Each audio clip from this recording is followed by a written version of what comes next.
Hello नमस्कार। Idea entrepreneur नेपालमा हजुरलाई स्वागत छ।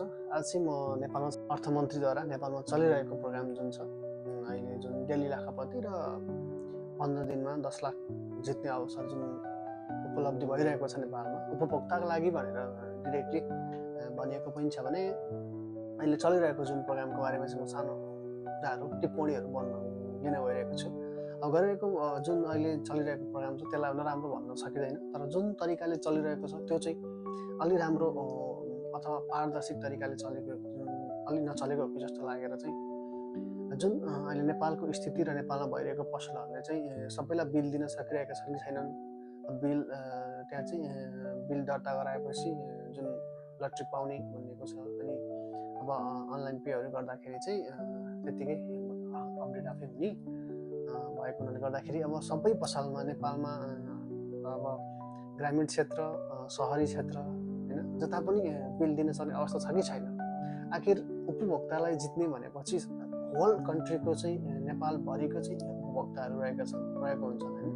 त्यसैले गर्दाखेरि एउटा कस्तो वर्गलाई चाहिँ लक्षित गर्ने भन्ने पनि छैन। त्यसैले गर्दाखेरि आज उपभोक्तालाई भन्दा नि व्यापारीलाई चाहिँ प्रोत्साहन गरेर व्यापारीलाई चाहिँ अलिकति त्यो प्रतिमा जुन छ अहिले कन्ट्रिब्युट गराएर होइन अब कसरी हुन्छ व्यापारीलाई चाहिँ एउटा जसरी हुन्छ बिल जुनसुकै सामान ल्याउँदा होस् या लिँदा होस् या बिक्री गर्दा होस् पसलले पनि आफूले जुन ठाउँबाट सामान ल्याउँछ त्यो ठाउँमा पनि बिल बन्नै पर्यो र आफूले बेच्दा पनि बिल बन्नै पर्यो भन्ने एउटा नियम र अहिलेलाई र व्यापारीको लागि के चाहिँ छ, के गर्दा चाहिँ त्यो पारदर्शी हुन सक्छ त। जुन अहिले ट्याक्सको लागि कुरा आइरहेको छ, ट्याक्सकै पारदर्शीको लागि आइआरडी नेपालबाट चलिरहेको प्रोग्राम हो भन्ने कुरा सुन्दै गर्दा चाहिँ त्यसले कसरी प्रभाव पार्न सक्छ। अहिले अब हरेक ठाउँमा चाहिँ पिएस मेसिन पनि आइसकेको छ। हरेक सानो एउटा प्राइभेट ठाउँहरूमा चाहिँ धेरै मेसिनहरू आइसकेका छन् होइन। सरकारीमा चाहिँ किन चाहिँ अपडेट हुन सकेको छैन त?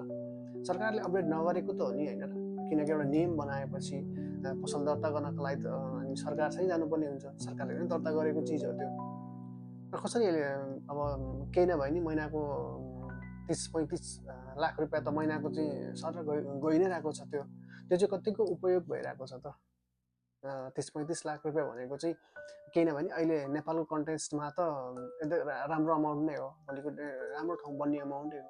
किनकि त्यो अहिले कति महिनासम्म चल्ने कति वर्षसम्म चल्ने भन्ने कुरो पनि केही पनि त्यसको डेट पनि छैन। त्यसले गर्दाखेरि चाहिँ आज कस्तो खालको प्रभाव परिरहेछ नेपालमा हरेक ठाउँमा चाहिँ बिल बनाएर दिन सक्ने 100-150 रुपियाँको बिल बनाएर दिन सक्ने अवस्था छ कि छैन।